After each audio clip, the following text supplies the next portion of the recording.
ముందుగా సనాతన ధర్మ కుటుంబీకులందరికీ కూడా శుభాభివందనాలు. ఈరోజు నేను మీతో చర్చించాలనుకున్న అంశం కార్తీక మాసం సందర్భంగా పంచ కేదారాల గురించి ఈరోజు మనం తెలుసుకుందాం. పరమాణువు నుంచి బ్రహ్మాండం వరకు కూడా విశ్వమంతా వ్యాపించిన లయకారుడు, జ్యోతి స్వరూపుడుగా, పంచభూతాలకు ప్రతిరూపంగా కొలువు తీరినటువంటి ద్వాదశ జ్యోతిర్లింగాలు, పంచభూత స్థలాలు ఒక ఎత్తైతే, ఆ శివయ్య 5 కేదార క్షేత్రాల్లో అవతరించిన తీరు మరొక ఎత్తు. మంచు కొండల మధ్య 5 పవిత్ర ప్రదేశాల్లో నీలకంఠుడి శరీర భాగాలు పడిన ప్రాంతాలే పంచ కేదారాలు.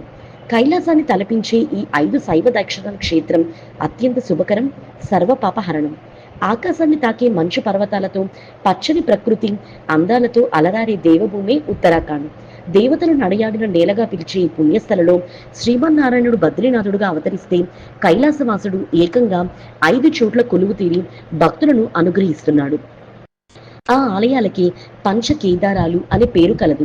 దేశవ్యాప్తంగా ఎన్ని శివాలయాలు ఉన్నా ఇవి మాత్రం అంతటి విశిష్టతను సంతరించుకోవడానికి కారణం ఇక్కడ మహాదేవుడు శరీర భాగాలు పడటమే అని అంటారు.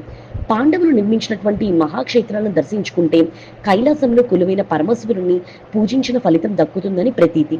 అవే ఉత్తరాఖండ్లోని కేదార్నాథ్, రుద్రనాథ్, కల్పేశ్వర్, మధ్య మహేశ్వర్, తుంగనాథ్. ఈ పంచ కేదార క్షేత్రాల వెనుక ఉన్నటువంటి ఆసక్తికరమైన కథనాలు ఈరోజు మనం తెలుసుకుందాం. పాండవులు కురుక్షేత్ర సంగ్రామంలో కౌరవులను అంతమొందిస్తారు. ఆ శత్రు సైన్యంలో బ్రాహ్మణ యోధులు ఉన్నారు. దీంతో యుద్ధంలో గెలిచిన బ్రహ్మహత్య పాతకం చుట్టుకుంటుంది. ప్రాయశ్చిత్తం కోసం పరమేశ్వరుని ప్రార్థించేందుకు వారణాసికి వెళ్తారు. అయితే విశ్వనాథ స్వామి వాళ్ళను అనుగ్రహించలేదు.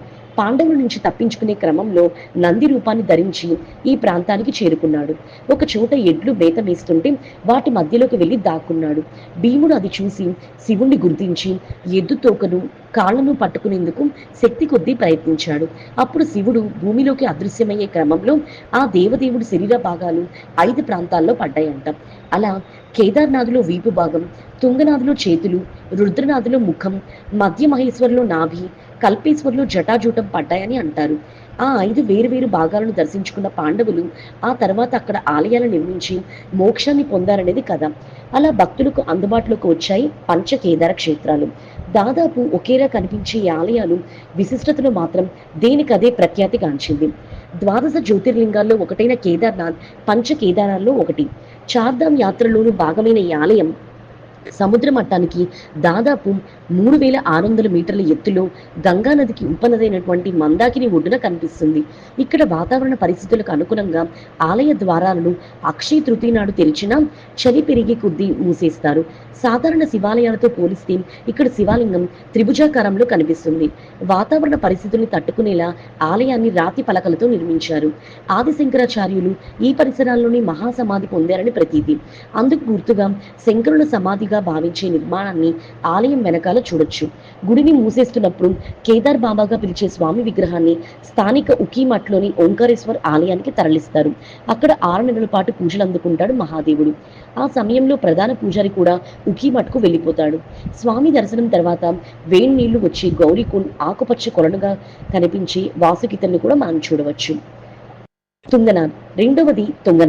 తుంగనాథ్ ప్రపంచంలోని ఎత్తైన శివాలయాల్లో ఒకటి. తుంగనాథ్ అంటే పవిత్ర పర్వతాల ప్రభువు అని అర్థం. రుద్రప్రయాగ్ జిల్లాలోని చంద్రశీల శిఖరానికి దిగువన దాదాపు 3700 మీటర్ల ఎత్తులో ఉంటుంది ఈ క్షేత్రం. పరమేశ్వరుడి బాహువులు పడిన ఈ ప్రదేశంలో శ్రీరామచంద్రుడు తపస్సు చేశాడని పురాణాలు చెప్తున్నాయి. ఆలయంతో పాటు గర్భగృహంలో ఉన్న శివలింగం కూడా పక్కకు వంగినట్టుగా ఏటవాలుగా కనిపిస్తుంది. విచిత్రం ఏంటంటే ఇక్కడ ఉపాలయాలు కాస్త పక్కకు వంగినట్టుగా ఉంటాయి. అందుకు కారణం ఏంటన్నది ఇప్పటికీ ఎవ్వరూ కనుగొనలేకపోయారు. మూడవది రుద్రనాథ్. పంచ కేదార క్షేత్రాల్లో ఈ 3వ క్షేత్రమే రుద్రనాథ్. చమోలి జిల్లాలోని ఈ ఆలయంలో స్వామి ముఖాన్ని మనం దర్శించుకోవచ్చు. సముద్ర మట్టానికి 2290 మీటర్ల ఎత్తులో ఉండే రుద్రనాథ్కి నేపాల్ కాఠ్మండులోని పశుపతినాథ్కి సంబంధం ఉందని అంటారు. అక్కడ శివలింగానికి బదుగా స్వామి ముఖాన్ని పూజిస్తారు. ఇక్కడ రుద్రనాథ్లోని స్వామి ముఖం ఉగ్ర రూపంలో కనిపించడం స్వతహాగా ప్రసన్న వదనులని చెప్తారు అర్చకులు. అందుకే అప్పుడప్పుడు శాంతిమూర్తిగా వెలసిల్లి సహజ రూపాన్ని భక్తులకు చూపిస్తారు. ఆలయానికి సమీపంలో ఉన్న పాండవసరలో పాండవులు వ్యవసాయం చేశారని అంటారు. 6 నెలలు మాత్రమే దర్శన భాగ్యం కల్పించి ఈ ఆలయాన్ని నవంబర్ నెలలో మూసేస్తారు. ఈ సమయంలో స్వామివారి ఉత్సవ విగ్రహాన్ని గోపేశ్వర్ ప్రాంతంలోని గోపీనాథ్ ఆలయానికి తరలిస్తారు. ఉత్తరాఖండ్లోని రుద్రప్రయాగలో సముద్ర మట్టానికి దాదాపు 3,500 మీటర్ల ఎత్తులో కలదు 4వ పంచ కేదారైనటువంటి మధ్య మహేశ్వర ఆలయం.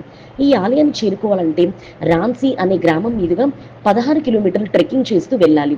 చుట్టూ అడవులు, పచ్చిక బయళ్ళు మధ్య కనిపించే మధ్య మహేశ్వరులోని పరమేశ్వరుని నాభి భాగం పడిందని అంటారు. అందుకు గుర్తుగా నాభిని పొడిన శివలింగం ఇక్కడ దర్శనమిస్తుంది. ఆలయం చుట్టూ ఉన్న చౌకబ్బ, నీలకంఠ, కేదార్నాథ్ మంచు పర్వతాన్ని చూసేందుకు మనకు 2 కళ్ళు సరిపోవు. ఈ ఆలయాన్ని పాండవ మధ్యముడైనటువంటి భీమసేనుడు నిర్మించినట్టు చెప్తారు.